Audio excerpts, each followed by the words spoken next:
आज हम बात करेंगे एक ऐसे रत्न की जिसे सबसे पावरफुल और सबसे ज़्यादा मिस्ट्री वाला स्टोन माना जाता है। नीलम यानी ब्लू सफ़ायर ये शनि ग्रह का रत्न है और इसके बारे में कहा जाता है ये किसी को रातों रात राजा बना सकता है और अगर सूट ना करे तो बहुत नुकसान भी दे सकता है।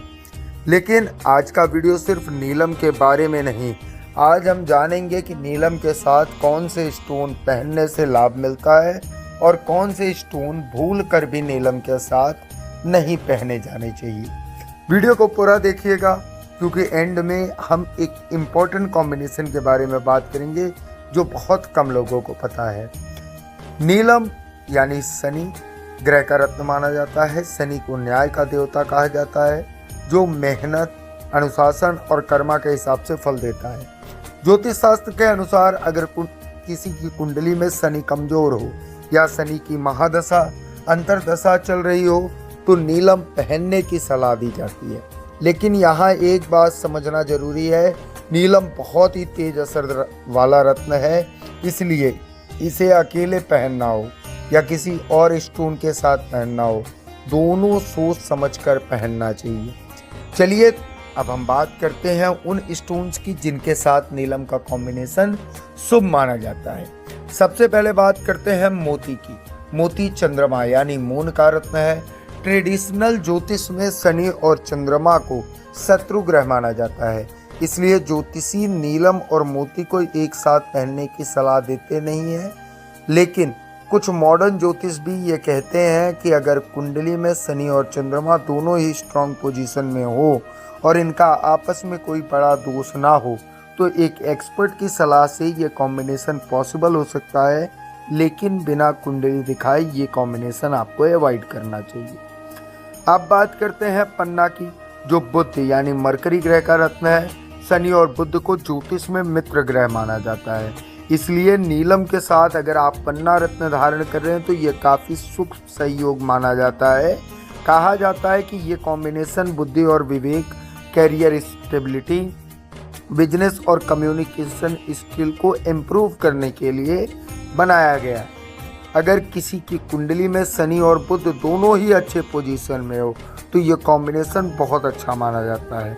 हीरा शुक्र का रत्न है और शनि और शुक्र दोनों ज्योतिष में मित्र ग्रह माने जाते हैं और ये कॉम्बिनेशन सबसे ज़्यादा पॉपुलर भी है। मान्यता है कि नीलम और हीरा साथ पहनने से धन समृद्धि में वृद्धि होती है, वैवाहिक जीवन में सुख बढ़ता है, कैरियर में उन्नति और नाम मिलता है। यही वजह है कि बहुत से लोग नीलम हीरा की रिंग एक साथ पहनते हैं, लेकिन फिर भी एक्सपर्ट ज्योतिष से कुंडली दिखवा कर ही ये कॉम्बिनेशन ट्राई करना सही रहेगा। अब बात करते हैं हमें उन कॉम्बिनेशंस की जिनको आपको अवॉइड करना चाहिए, बट उससे पहले कोई भी जेम स्टोन आप खरीदें बिना अपनी कुंडली एनालिसिस या जेमोलॉजिस्ट के कंसल्टेशन के कोई भी स्टोन आप न परचेस करें न धारण करें। नीलम और माणिक का कॉम्बिनेशन अगर सूर्य और शनि को ज्योतिष में शत्रु ग्रह माना जाता है, इसलिए ये कॉम्बिनेशन जनरली आपको अवॉइड करना चाहिए। नीलम और मूंगा की बात करें, मंगल यानी मार्स और शनि भी एक दूसरे के शत्रु माने जाते हैं।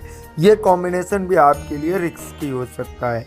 नीलम और गोमेद या नीलम या पोखराज सेम टाइम पे अगर आप धारण कर रहे हैं तो कई ज्योतिषी कहते हैं कि बिना एक्सपर्ट की सलाह के एक साथ इतना स्ट्रॉन्ग स्टोन पहनना सही नहीं होता, क्योंकि इनके इफेक्ट्स क्लैश कर सकते हैं।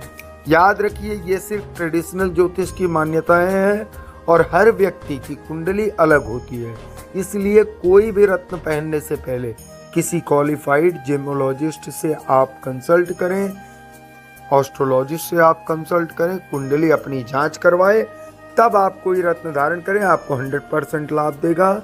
तो दोस्तों नीलम के साथ पन्ना और हीरा जनरली शुभ माना जाता है और नीलम के साथ मोती, माणिक और मूंगे को जनरली अवॉइड किया जाता है।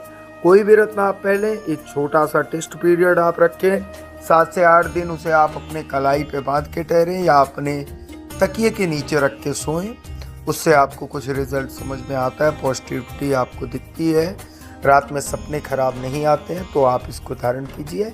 बट ध्यान रहे रत्न अभिमंत्रित किया होना चाहिए।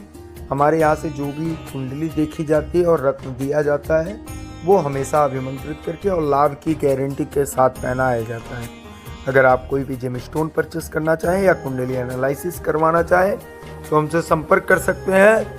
मिलते हैं अगली वीडियो में, तब तक के लिए नमस्कार, धन्यवाद, हर हर महादेव, जय श्री बालाजी सरकार।